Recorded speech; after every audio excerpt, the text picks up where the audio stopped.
put in perspective how stressed out Dana White is right now. UFC 303 could be on the verge of being canceled altogether, never mind Conor McGregor and Michael Chandler. They're obviously talking about possibly putting on a title fight, which is a rematch between Jiri Prochazka and El-Kheer. And I'm thinking to myself, is anybody really interested in seeing that after what El-Kheer did to Jiri? And if so, obviously it is just a desperate attempt in order for Dana White to save a card in which people paid 5 figures in order to sit on the front row seats. And within that 40 seconds that I just explained everything to you, put yourself in a position of somebody like Dana White, who is a CEO of one of the biggest sports companies in the world, in particular the UFC, where their whole entire ethos of the company is obviously to generate as much pay-per-view buys and garner viewership on all social media platforms, on top of having all these types of TV deals and views on different platforms, as I just mentioned earlier. But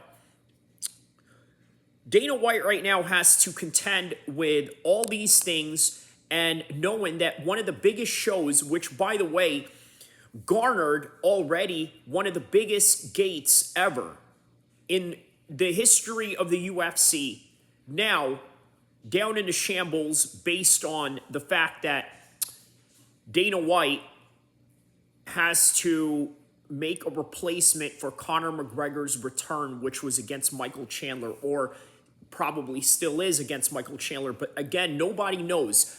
And one of the reasons why nobody really knows is because Dana White has not gone and spoke out in public or in social media platforms or in some sort of formal press conference to sort of relay the message that, hey, this is what's going on.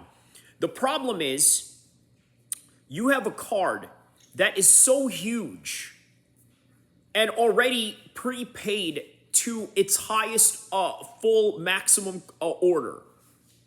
And now you have to contend with possibly refunding all those tickets or replacing something that is between that or at least equal to it. And that is the issue that Dana White has to now contend with. I gotta be honest, man, this is a very serious problem for Dana White. And not only that, maybe even for Conor McGregor's whole entire reputation as a whole. Again, we don't really know or have any more to say other than that. But like and subscribe, because as the time goes on and as this whole entire fiasco moves into some sort of result or some sort of announcement, we're not going to know anything up until now. But in the meantime, don't forget to like and subscribe and stay tuned for some updates on this matter as it develops, inshallah.